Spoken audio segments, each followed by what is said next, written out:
Hello student. तो आज की इस वीडियो में हम क्लास 12 जो हिंदी का पेपर आता है उसको देखने वाले हैं। तो क्लास 12 हिंदी का ये प्रीवियस ईयर पेपर है, यानी कि 2024 का क्वेश्चन पेपर है। तो चलिए आज की इस वीडियो में आप लोग को हम बताते हैं कि ये पेपर हिंदी का कैसा आता है तथा उसके जो गद्यांश और पद्यांश आते हैं उसको आप लोग कैसे सॉल्व कर सकते हैं, उसका भी ट्रिक आप लोग को बताने वाले हैं। तो चलिए आज की इस वीडियो में आप लोग बने रहिएगा। तो चलिए इस वीडियो की शुरुआत करते हैं। तो सबसे पहले आप लोग को इसमें देखना है कि निर्देश दिया गया होगा। तो निर्देश जो दिया गया होगा, जैसे कि पहला निर्देश दिया गया है, प्रारंभ के 15 मिनट परीक्षार्थियों को प्रश्न पत्र पढ़ने के लिए निर्धारित है। यानी कि जो है आपका समय दिया रहता है 3 घंटे 15 मिनट का, उसमें जो 15 मिनट आपको टाइमिंग दिया जाता है वो आपको पेपर पढ़ने के लिए दिया जाता है। दूसरा इंस्ट्रक्शन दिया गया है, इस प्रश्न पत्र में 2 खंड है, दोनों खंडों के सभी प्रश्नों के उत्तर देना है। यानी कि इसमें पूछा गया है कि कहा गया है कि 2 खंड आपको मिलेंगे, जैसे कि खंड का और खंड खा। तो दोनों खंडों को आपको सॉल्व करना है। तो चलिए देखते हैं इसमें का पहला खंड का पहला क्वेश्चन। तो पहला क्वेश्चन है इसमें का, आचार्य रामचंद्र शुक्ल ने हिंदी गद्य की प्रथम पुस्तक माना है। यानी कि पहला ऑप्शन है इसका नाचिकेतोपाख्यान, दूसरा है चंद छंद वर्णन की महिमा, तीसरा है भाषा योगा वशिष्ठ को, चौथा है सुख सागर को। तो इसका जो राइट आंसर हो जाएगा ऑप्शन पहला हो जाएगा नाचिकेतोपाख्यान को। तो आचार्य रामचंद्र शुक्ल ने हिंदी गद्य की प्रथम पुस्तक किसको माना था? नाचिकेतोपाख्यान को। चलिए अगला क्वेश्चन देखते हैं। अगला क्वेश्चन इसमें दिया गया है, गुलाब राय की रचना मेरी असफलताएं की विधा है। तो पहला ऑप्शन है इसका उपन्यास, दूसरा है नाटक, तीसरा है निबंध, चौथा है कहानी। तो इसका जो राइट आंसर हो जाएगा वो हो जाएगा ऑप्शन तीसरा, निबंध। तो गुलाब राय की रचना जो है मेरी असफलताएं की विधा है, वो कौन सी विधा की है? निबंध। अगला क्वेश्चन है, ब्राह्मण पत्रिका के संपादक है। पहला ऑप्शन है इसका बालकृष्ण भट्ट, दूसरा है धर्मवीर भारती, तीसरा है कमलेश्वर, चौथा है प्रताप नारायण मिश्र। तो इसका जो राइट आंसर हो जाएगा ऑप्शन चौथा हो जाएगा, यानी कि प्रताप नारायण मिश्र। चलिए अगला क्वेश्चन देखते हैं। अगला क्वेश्चन है, हजारी प्रसाद द्विवेदी का उपन्यास है। तो पहला है त्यागपत्र, दूसरा है रंगभूमि, तीसरा है पुनर्नवा, चौथा है तट की खोज। तो इसका जो राइट आंसर हो जाएगा ऑप्शन तीसरा हो जाएगा, पुनर्नवा। अगला क्वेश्चन देखते हैं, कन्हैयालाल मिश्र प्रभाकर की रचना है। पहला ऑप्शन है विचार प्रवाह, दूसरा है माटी हो गई सोना, तीसरा है परख, चौथा है साहित्य और समाज। तो इसका जो राइट आंसर हो जाएगा ऑप्शन नंबर 2 हो जाएगा, माटी हो गई सोना। चलिए अगला क्वेश्चन देखते हैं। अगला क्वेश्चन दिया गया है दूसरे का पहला, भारतेंदु युगीन का भी है।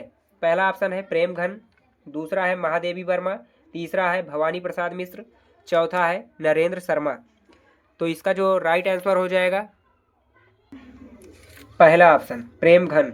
अगला है हुंकार काव्य के रचयिता है। पहला है सुमित्रा नंदन पंत, दूसरा है सच्चिदानंद हीरानंद वात्स्यायन अज्ञे, तीसरा है रामधारी सिंह दिनकर, चौथा है मुक्तिबोध। तो हुंकार काव्य के जो रचयिता है वो है रामधारी सिंह दिनकर, यानी कि ऑप्शन तीसरा।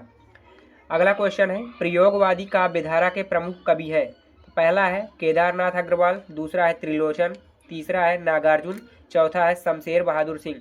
तो प्रयोगवादी काव्यधारा के जो प्रमुख कवि हैं वो है शमशेर बहादुर सिंह। अगला क्वेश्चन देखते हैं। अगला क्वेश्चन है, तीसरा सप्तक का प्रकाशन वर्ष है। पहला ऑप्शन है इसका 1959, दूसरा है 1969, तीसरा है 1951, चौथा है 1941। तो इसका जो राइट आंसर हो जाएगा वो हो जाएगा पहला 1959। अगला क्वेश्चन देखते हैं। अगला क्वेश्चन है, पल्लव से उद्धृत कविता परिवर्तन के रचयिता है। पहला ऑप्शन है इसका महादेवी वर्मा, दूसरा है सुमित्रा नंदन पंत, तीसरा है सूर्यकांत त्रिपाठी निराला, चौथा है जयशंकर प्रसाद। तो इसका जो राइट आंसर हो जाएगा वो हो जाएगा ऑप्शन दूसरा, सुमित्रा नंदन पंत। यानी कि पल्लव से उद्धृत कविता परिवर्तन के रचयिता कौन है? सुमित्रा नंदन पंत है। तो चलिए अब देखते हैं पैसेज को कैसे सॉल्व करेंगे। तो क्वेश्चन तीसरा दिया गया है, दिए गए गद्यांश पर आधारित निम्नलिखित प्रश्नों के उत्तर दीजिए। तो गद्यांश जो हमारा दिया गया है वो दिया गया है, अशोक को जो सम्मान कालिदास से मिला वह अपूर्व था, सुंदरियों के आसिंजनकारी नुपुर वाले चरणों के मृदु आघात से वह फूलता था, कोमल कपोलों पर कर्णावतंस के रूप में झूलता था, और चंचल नील अलकों की अचंचल शोभा को 100 गुना बढ़ा देता था। वह महादेव के मन में क्षोभ पैदा करता था, मर्यादा पुरुषोत्तम के चित्त में सीता का भ्रम पैदा करता था, और मनोजन्मा देवता के एक इशारे पर कंधे पर से ही फूट उठता था। तो इसका जो पहला क्वेश्चन पूछा गया है, उपरयुक्त गद्यांश का संदर्भ लिखना है। तो चलिए आप लोग को अब इसका ट्रिक बताते हैं कि आप इसको कैसे पहचान पाएंगे कि ये जो हमारा गद्यांश दिया गया है वो किस पार्ट से दिया गया है और इसके लेखक कौन है। तो चलिए देखते हैं। जैसे कि इसमें अब दिया गया है राष्ट्र का स्वरूप, तो चलिए बताते हैं कि राष्ट्र का स्वरूप जो दिया गया है यानी कि इसके लेखक जो है वासुदेव शरण अग्रवाल है। तो जब इसमें का पैसेज आएगा तो सबसे ज़्यादा आपको वर्ड देखने को मिलेगा पैसेज में राष्ट्र, धरती माता, मातृभूमि, भूमि, भूमि और जन, साहित्य, कला। अगला चैप्टर जो है तुम्हारा अशोक के फूल, यानी कि सबसे ज़्यादा जो पूछे जाते हैं जिससे गद्यांश, उन्हीं चैप्टर्स का ट्रिक हम लेकर के आए हुए हैं। तो जैसे कि अब यहाँ पे ये वाला जो पैसेज है वो हमारा अशोक के फूल से लिया गया है। तो चलिए इसका जो ट्रिक है देखते हैं। जैसे कि इसमें ज़्यादा वर्ड आपको क्या मिलेंगे, अशोक मिलेंगे, अशोक के फूल मिलेगा, दुनिया बड़ी भुलक्कड़ मिलेगा, मानव जाति। जैसे कि यहाँ पे चलिए गद्यांश में देख लेते हैं। जैसे कि अब इसमें बता रहे हैं ट्रिक जो है, ट्रिक में यहाँ पे देख सकते हैं कि यहाँ पे सबसे पहले ही अशोक को मिल गया। अशोक जब मिल गया तो यहाँ पे आप पहचान सकते हैं कि किस पार्ट से लिया गया है, अशोक के फूल। अशोक के फूल चैप्टर से लिया गया है। और इसके अथर कौन है, इसके लेखक जो है आपके डॉक्टर हजारी प्रसाद द्विवेदी जी हैं। तो यहाँ पे जैसे कि अब इसका उत्तर देना है, उपर्युक्त गद्यांश का संदर्भ लिखना है, तो आप ऐसे लिख सकते हैं कि जो हमारा उपर्युक्त गद्यांश का जो संदर्भ है, जैसे कि प्रस्तुत गद्यांश हमारी पाठ्य पुस्तक हिंदी के अशोक के फूल नामक चैप्टर से लिया गया है और इसके लेखक जो हैं डॉक्टर हजारी प्रसाद द्विवेदी जी हैं। तो आप जैसे कि अब जो पैसेज दिया गया इसको कैसे पहचान सकते हैं इसको हमने बता ही दिया। चलिए आगे और चैप्टर्स के बारे में बता देते हैं कि जो और चैप्टर्स के गद्यांश हमारे मान लीजिए पेपर में आ गया तो उसको कैसे पहचान पाएंगे। तो जैसे कि हमारा जो चैप्टर है भाषा और आधुनिकता, तो इसमें आप लोग को ज़्यादा देखने को मिलेंगे गद्यांश में भाषा वर्ड का यूज किया गया होगा, विज्ञान की प्रगति, नवीनीकरण, नए शब्द, रमणीयता और नित्य नूतनता, यानी कि ये सारे जो वर्ड लिखे गए हैं, शब्द लिखे गए हैं, ये आपको गद्यांश में ज़्यादा देखने को मिलेंगे। तो आप इन सभी वर्डों से पहचान सकते हैं कि ये किस चैप्टर से लिया गया है। तो यहाँ पे देख सकते हैं कि ये भाषा और आधुनिकता से लिया गया है, जिसके लेखक है प्रोफेसर जी सुंदर रेड्डी। अगला जैसे चैप्टर दिया गया है तुम्हारा निंदा रस। तो निंदा रस वाले में जैसे कि मान लीजिए वर्ड आपको देखने को मिलेगा ईर्ष्या, निंदा, निंदक, धृतराष्ट्र, ये सभी वर्ड आपको देखने को मिलेंगे। तो उससे आप पहचान कर सकते हैं कि किस चैप्टर से है, निंदा रस से है, जिसके अथर है लेखक है हरिशंकर परसाई जी। तो जैसे कि आपको हमने बता दिया कि ये जो गद्यांश के ट्रिक है उसको, कि यानी कि गद्यांश जो आपके पेपर में आएगा उसको कैसे पहचान सकते हैं। जैसे 4 चैप्टर्स के बारे में हमने यहाँ पे जिक्र किया गया, जैसे राष्ट्र का स्वरूप हो गया, अशोक के फूल, भाषा और आधुनिकता, निंदा रस, जो कि इन्हीं सब से ज़्यादा हमारे एग्जाम में पूछे जाते हैं। तो एक बार चलिए फिर से दिखा देते हैं। आप लोग अगर इसका स्क्रीनशॉट लेना चाहें तो स्क्रीनशॉट ले सकते हैं या अपनी कॉपी पे नोट कर सकते हैं। तो चलिए अगर स्क्रीनशॉट लेना है तो स्क्रीनशॉट कर लीजिए आप लोग। तो चलिए आप लोग का यहाँ पे अगला क्वेश्चन इसका देखते हैं। अगला क्वेश्चन दिया गया है रेखांकित अंश की व्याख्या करना है। तो आप लोग यहाँ से यहाँ तक का जो है व्याख्या कर दीजिएगा। अगला है संस्कृत के किस कवि ने अशोक को सम्मानित किया। यहाँ पे इसका पैसेज में ही उत्तर दिया गया है। अशोक को जो सम्मान मिला वो किससे मिला था, कालिदास से मिला। तो यहाँ पे कालिदास के द्वारा मिला गया, इनको सम्मानित किया गया, इसको लिख सकते हैं। आगे अब इसमें कहा गया अशोक पर फूल आने के संबंध में लेखक के क्या विचार है। तो आप लोग इसको अपने मन से भी बना के लिख सकते हैं कि अशोक के फूल जो है आने के संबंध में लेखक के क्या क्या विचार है। आगे अगला क्वेश्चन दिया गया है आसिंजनकारी तथा कर्णावतंस के अर्थ लिखना है। तो चलिए इसका अर्थ आप लोग को बता देते हैं। जैसे आसिंजनकारी का अर्थ होता है आवाज़ करने वाला। चलिए यहाँ पे लिख देते हैं। जैसे कि आसिंजनकारी है तो इसका अर्थ हो जाएगा आवाज़ करने वाला, आवाज करने वाला। जैसे कर्णावतंस का मतलब होता है कान का गहना।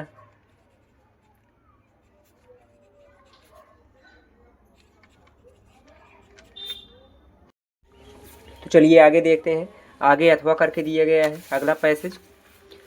तो अगला पैसेज जो दिया गया है चलिए देखते हैं क्या दिया गया है। निंदा कुछ लोगों की पूंजी होती है, बड़ा लंबा चौड़ा व्यापार फैलाते हैं, वह इस पूंजी से कई लोगों की प्रतिष्ठा ही दूसरों की कलंक कथाओं के पारायण पर आधारित होती है। बड़े रस विभोर होकर वह जिस तिस की सत्य कल्पित कलंक कथा सुनाते हैं और स्वयं को पूर्ण संत समझाने की तुष्टि का अनुभव करते हैं।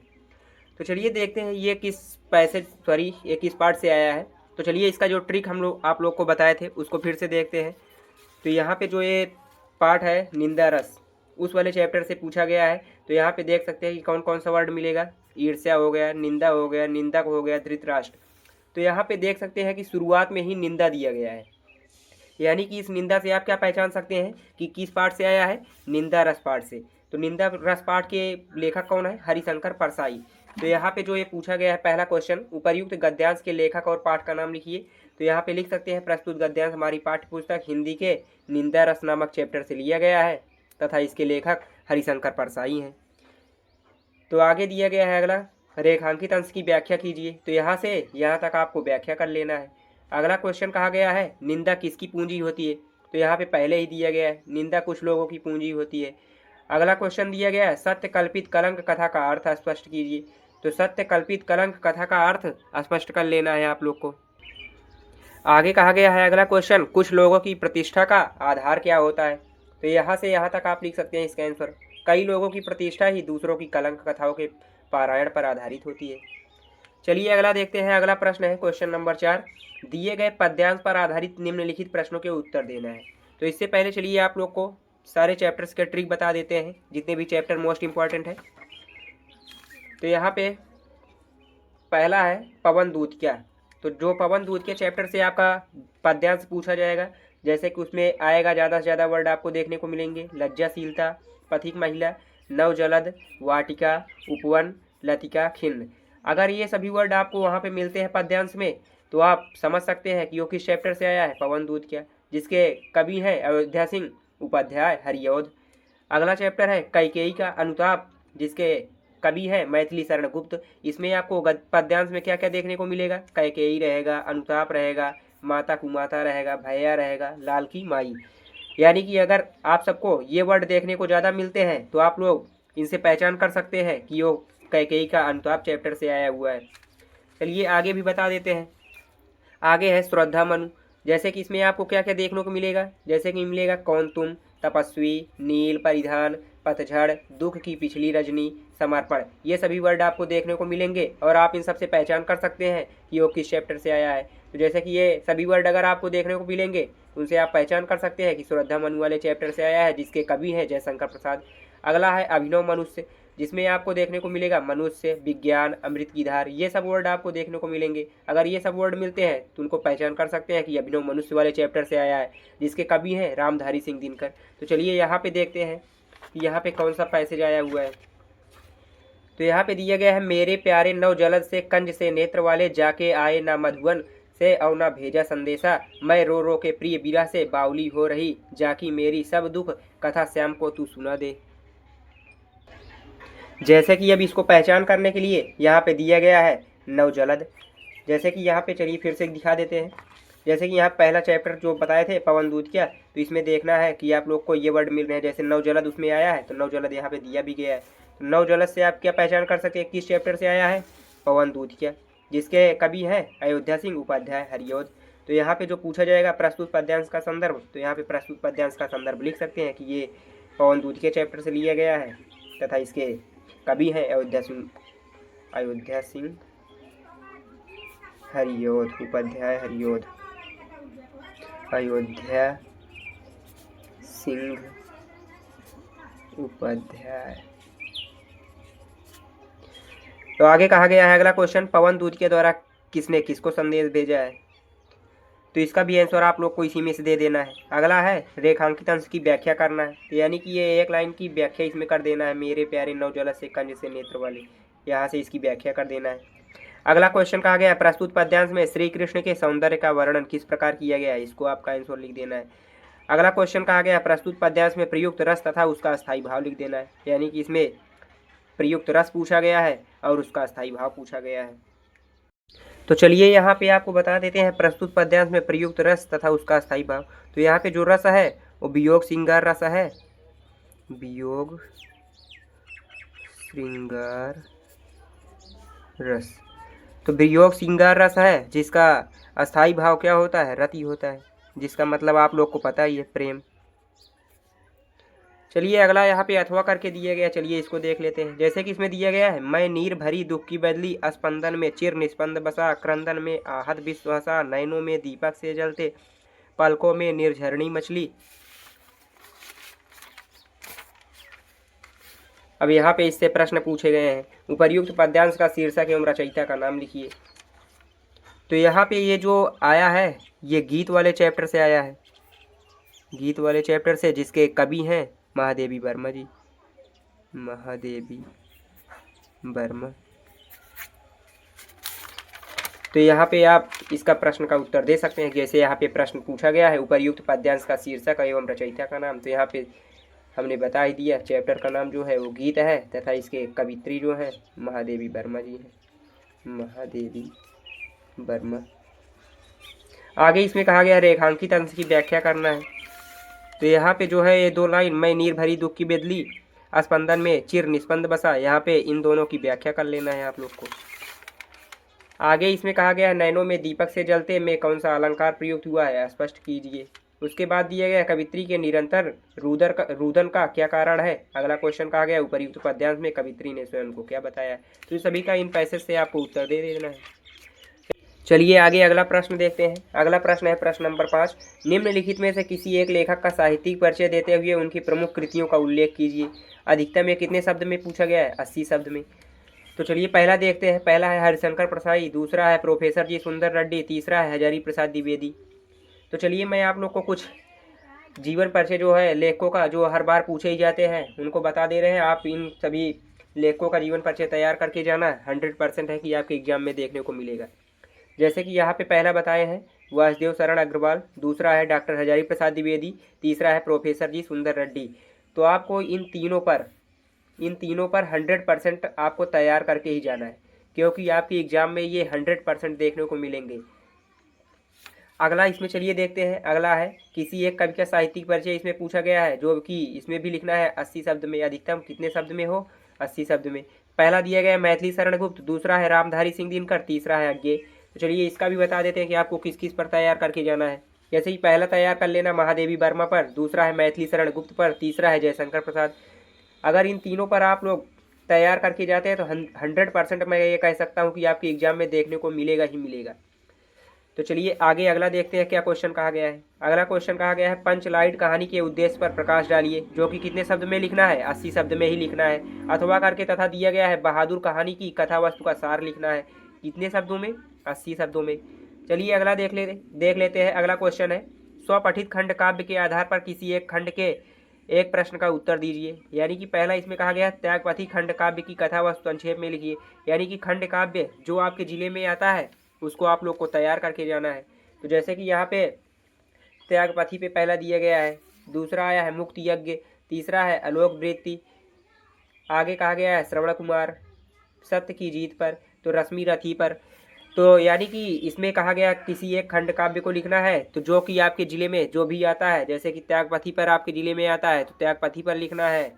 मुक्ति यज्ञ आपके ज़िले में चलता है तो इस पर लिखना है। आलोक वृत्ति पर चलता है तो आलोक वृत्ति वाला लिखना है। श्रवण कुमार पर आता है श्रवण कुमार। सत्य की जीत हमारे यहाँ पे जो हमारा जिला है वहाँ पे सत्य की जीत खंड काव्य चलता है तो इसको लिखना है हम लोग को।